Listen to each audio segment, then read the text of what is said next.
Lando Norris has finally won a race. Red Bull reveals a big disadvantage that affected Max Verstappen during the race. And what does McLaren's win mean for the championship? Let's get straight into the latest F1 news. After a long wait, Lando Norris finally achieved his first ever Grand Prix win in Miami, marking a significant milestone in his career. Max Verstappen, who usually dominates the races, faced some difficulties this time.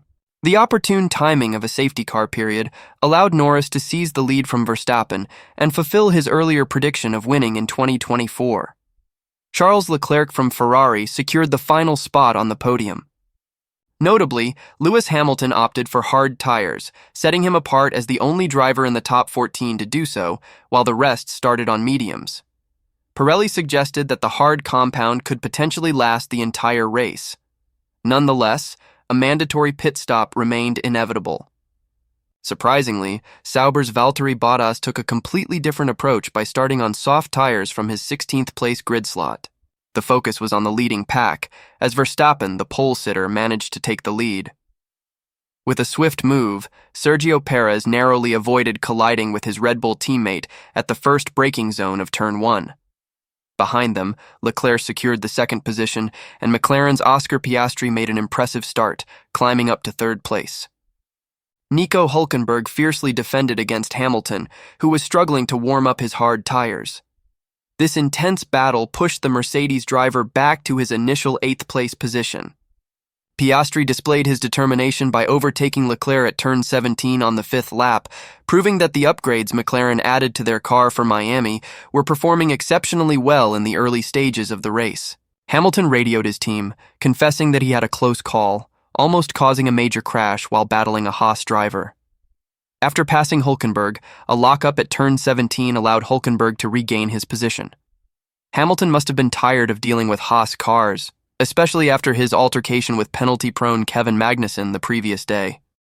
Hamilton successfully overtook Hülkenberg again at turn 11 and began to pull away with George Russell, his fellow Mercedes driver, now trailing Hülkenberg closely.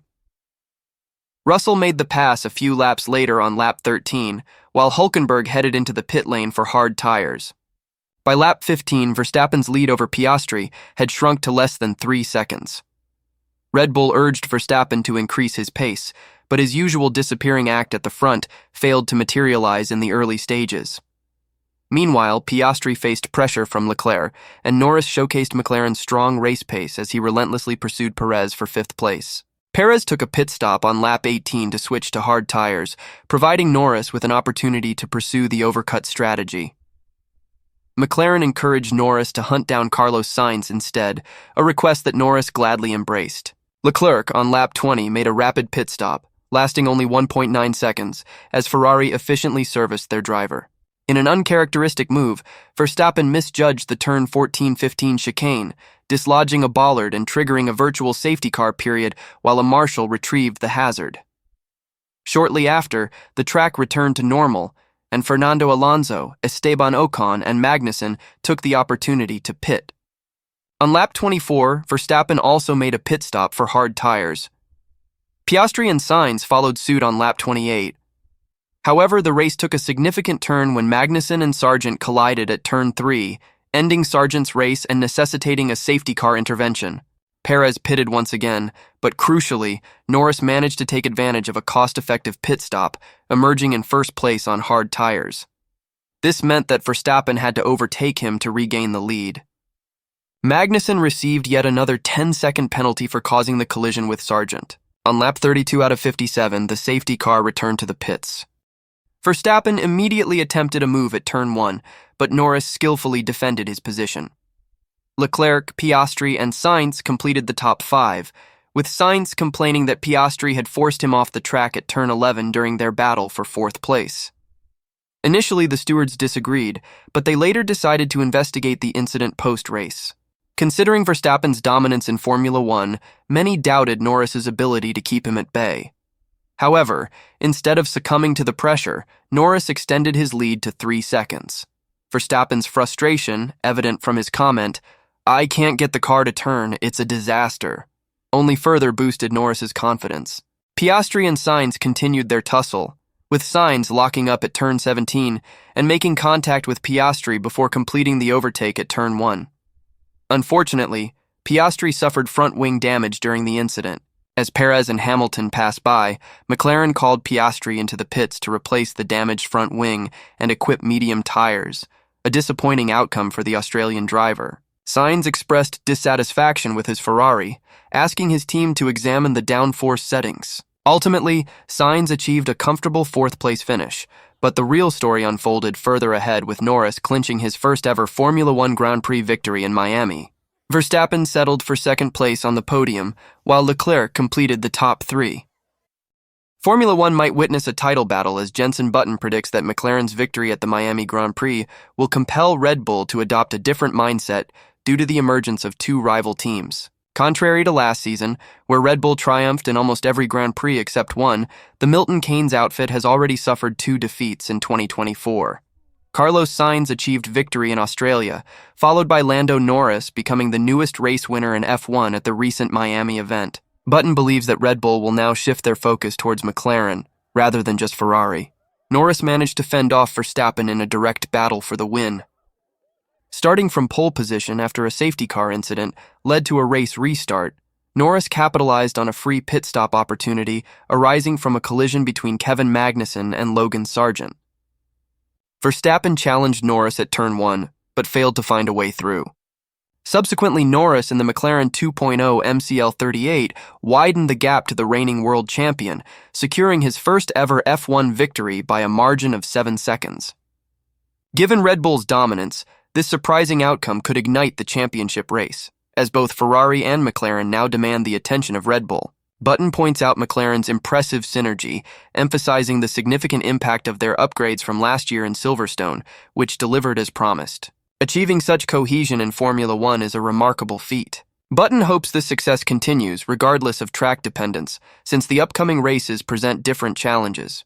He anticipates a continuous scrutiny of both McLaren and Red Bull throughout the next few races, affecting Red Bull's strategic approach and requiring constant vigilance. Another pundit, Danica Patrick, also praises McLaren's design team, who delivered a staggering 10 upgrades to the Miami circuit during a sprint weekend with just 1 practice hour. She believes that this indicates McLaren's determination and ability to consistently improve. Patrick acknowledges Norris's stellar performance, overshadowing Red Bull and Max, as he simply left them behind. The upgrades may not have seemed directly responsible, but in the race they clearly demonstrated a significant improvement. Nonetheless, despite finishing second in Miami, Verstappen increased his lead in the Drivers' Championship to 35 points over Sergio Perez. Norris now occupies 4th place with 83 points. Max Verstappen was unable to keep up with Norris's speed after the safety car restart in the Miami race, allowing his McLaren rival to clinch his first career victory. Verstappen attributed his lack of pace to the difficulties he had faced throughout the weekend, as well as his discomfort with the hard tires he had switched to before the restart. However, analysis conducted after the race on Verstappen's Red Bull revealed damage to the car's floor, most likely caused by running over the curbs at the chicane and knocking over the bollard on lap 22. Red Bull team principal Christian Horner commented, "We didn't have a good balance all weekend. He hit the bollard around lap 20, which caused considerable damage to the underside of the car. We need to assess the exact impact of that. A significant portion of the left rear floor is missing, and you can clearly see it flexing, so it definitely wouldn't have contributed positively."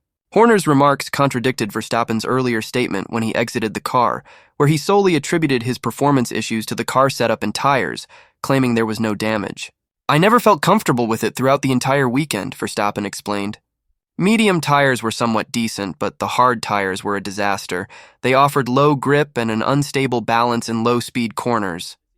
Meanwhile, in high-speed corners, I experienced significant understeer. When you have these two problems, it's impossible to find a balance because you're dealing with two conflicting issues. So I had to drive according to the limited grip I had, which wasn't much. Regarding the cone incident, Verstappen added, "I didn't like it, so I decided to remove it and also test the sturdiness of the front wing. That's my own little crash test. There was no damage though, and the cone was out of the way for everyone, so it didn't cause any issues afterward." However, when asked specifically about Horner's claims of the damage affecting his pace, Verstappen responded, "I didn't feel any difference, so I'm not sure. Maybe it was already damaged. I hit that thing, but my pace remained the same, so I really don't know if there was any damage." Red Bull later clarified that Verstappen made those comments about the damage before inspecting the car, as it was quite apparent that there was indeed damage. Horner pointed out that the race data showed Verstappen's performance suffered notably through Turn 1, which explained Norris's advantage. "He lost 2.5 tenths of a second in Turn 1 during every lap," Horner disclosed. "It's unclear whether the damage caused this, as the missing portions revealed in the photos were not intentional design choices." Additionally, Verstappen provided a statement in the Red Bull press release issued later in the evening, further acknowledging the evident damage. "When we brought the car back to the garage, we discovered that the floor was damaged and had a hole, possibly resulting from hitting the cone," he remarked. "If you want to win some free merch, the merch giveaway is still on. I'll do the giveaway to 10 lucky subscribers if we can get to 1,000 by the end of this week." Martin Brundle suggests that Mercedes has more pressing concerns than McLaren, a customer team, achieving victory in Miami. He believes this is because Mercedes simply doesn't comprehend their own car, the W15. In an impressive feat, Lando Norris, the first Mercedes-powered driver since 2022, triumphed over Max Verstappen, crossing the finish line ahead of him in Miami on Sunday. Although McLaren's upgraded MCL38 proved victorious, leaving Red Bull trailing by 7 seconds, Mercedes shouldn't be overly bothered by this outcome. Lewis Hamilton, their highest-ranked driver, only managed to secure 6th place. Consequently, McLaren has widened the gap in the Constructors' Championship, accumulating 125 points compared to Mercedes' 64. Nonetheless, Brundle remains unconvinced that Mercedes will be greatly affected by McLaren's win, as the former has their fair share of problems to address at the moment. Undoubtedly, a customer team is currently outperforming them, but Brundle suggests that Mercedes should be more concerned with comprehending the intricacies of their own car. Despite this, he acknowledges Hamilton's outstanding performance, praising his daring maneuvers, overtakes, and overall pace during the race. Yet Brundle feels that Hamilton's success merely emphasizes the unpredictable nature of their car. Each session, day, and race presents an unknown challenge. Toto Wolff, Mercedes team principal, expresses his initial response to McLaren's victory, highlighting his happiness for Lando Norris and considering it an overdue accomplishment. Wolff emphasizes the stark difference from the previous year when McLaren struggled, finishing 16th and 19th. Witnessing their transformation into race winners provides motivation, especially considering their partnership with Mercedes in terms of engine supply. Regarding Mercedes' performance at the Miami International Circuit on Sunday, Wolff acknowledges the team's strength despite the unsatisfactory outcome. Hamilton secured 6th place, while George Russell finished in 8th. Russell, disappointed with his performance, described the race as consistently underwhelming, specifically struggling with the hard Pirelli tires. He lamented losing 3 positions due to Checo's aggressive move, hampering his pace throughout the race. Russell concludes by stating the need to investigate the car since something felt off. Now fallen to the 5th position, while Kevin Magnussen has faced further penalties following the conclusion of the Miami Grand Prix. Both Piastri and Sainz were summoned by the race stewards due to their on-track contact that could potentially result in a collision. As a consequence, Sainz received a 5-second penalty, leading to him losing a position. Magnussen, on the other hand, was called before the stewards for pitting while safety car conditions were in effect, but without changing his tires. During the Miami Grand Prix, Magnussen was already penalized with a 10-second time penalty for causing a collision with Logan Sargeant that forced Sargeant out of the race after their contact at Turn 3 sent him crashing into the wall. However, it came to light during the race that Magnussen failed to properly serve his penalty, which subsequently led to an investigation. Consequently, he received a 20-second penalty, converted from a drive-through penalty he could not fulfill, that dropped him from 18th to 19th position in the official standings. In addition to the penalties, Magnussen's collision with Sargeant earned him 2 more penalty points on his FIA Super License. This brings his total for the season to 10 points, leaving him just 2 points shy of the 12 required to trigger a 1-race ban. As for Piastri and Sainz, although they came close to contact on other occasions, the incident occurred at the Turn 17 hairpin when Sainz attempted to make a move for a podium position. As a result, Piastri's front wing was damaged, leading to a 5-second penalty for Sainz. which caused him to drop from 4th to 5th place. The FIA stated that it was apparent to us that car 55 holds the main responsibility for the collision. During the overtaking attempt, car 55 braked late, missed the apex, and consequently lost control of the rear, resulting in the collision. Although car 81 attempted to defend and counter the overtaking move, car 81 left sufficient room for car 55. Sainz had expressed dissatisfaction with Piastri's defensive tactics earlier in their battle, urging his race engineer to find a way for McLaren's driver to pass. When Piastri's front wing was damaged, he was forced to pit and replace it, dropping him out of the points contention despite being in the running for a podium finish for a significant portion of the race. Lastly, Lance Stroll received a 10-second post-race time penalty as he was deemed to have gained an advantage by leaving the track. However, he did not lose a position due to the time difference between him and the car behind him, and he was not in a point-scoring position when the race concluded. For Magnussen, these penalties add to an already troublesome weekend, as he had previously incurred multiple penalties during the sprint race, which were further compounded by receiving 3 penalty points on his super license from the FIA.